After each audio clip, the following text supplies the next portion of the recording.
Question number 12, avoid plastic as far as possible. हमें plastic का जितना कम से कम यूज हम कर सकते हैं उतना कम यूज करना चाहिए। इस बारे में आपकी क्या राय है?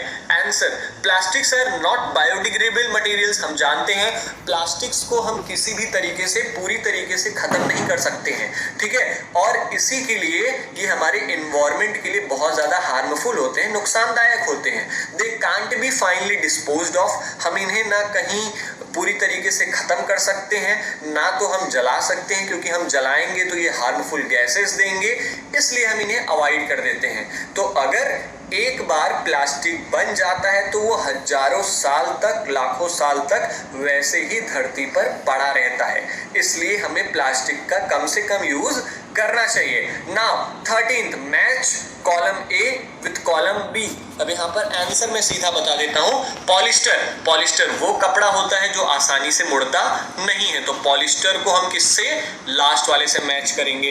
टेफलॉन, टेफलॉन जो आजकल के बर्तन होते हैं ना, वो टेफलॉन से ही बने होते हैं। क्यों?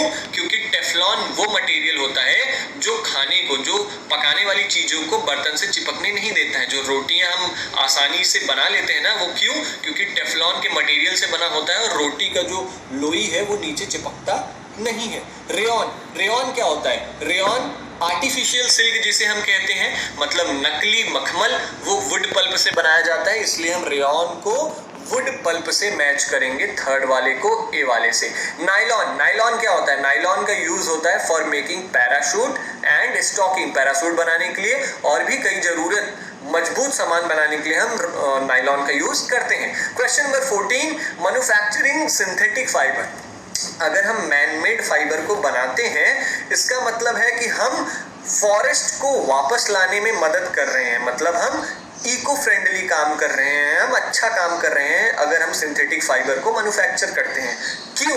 क्योंकि जो नेचुरल फाइबर्स होते हैं, जैसे हमारा सिल्क हो गया, वुल हो गया, ये क्या, इनके लिए क्या चाहिए? इनके लिए हमें प्लांट्स एंड एनिमल्स की जरूरत पड़ेगी। क्योंकि नेचुरल क्यों कहलाता है? क्योंकि हमें प्लांट और एनिमल से मिलता है। तो जब नेचुरल फाइबर्स हम बनाएंगे तो हमें प्लांट्स एंड एनिमल्स की जरूरत पड़ेगी, और जिस वजह से हमें पेड़ को काटने पड़ेंगे और जानवरों को मारने पड़ेंगे। लेकिन अगर हम मैनमेड फाइबर्स, मतलब ऐसे फाइबर्स जो लैब में बनाए जाते हैं, ऐसे फाइबर्स को हम मैन्युफैक्चर करेंगे, तो ये जो चीजें होती हैं वो सिंथेटिक मटेरियल से बनाई जाती हैं। मतलब ये जो चीजें होती हैं वो प्लांट और एनिमल्स को यूज में नहीं लाती हैं, इसलिए हमें सिंथेटिक फाइबर्स को मैन्युफैक्चर करना थोड़ा सा अच्छा होता है। आप इजीली ऐसे कह सकते हो, जो सिंथेटिक फाइबर्स होते हैं उनको अगर हम मैन्युफैक्चर करते हैं तो हमारे जो पौधे होते हैं, जो हमारे जानवर होते हैं, उनको हम मारेंगे नहीं, वो बच जाएंगे। लेकिन वहीं नेचुरल फाइबर का यूज हम जब करते हैं तो हमें प्लांट्स को क्या करना पड़ता है? काटना पड़ता है, एनिमल्स को मारना पड़ता है। 15th question, describe an activity to show that thermoplastic is a poor conductor of electricity. एक ऐसा आप एक्टिविटी करिए जिससे हमें ये पता चल सके कि जो थर्मोप्लास्टिक होता है वो इलेक्ट्रिसिटी का पुअर कंडक्टर होता है। तो इसका एग्जांपल क्या है?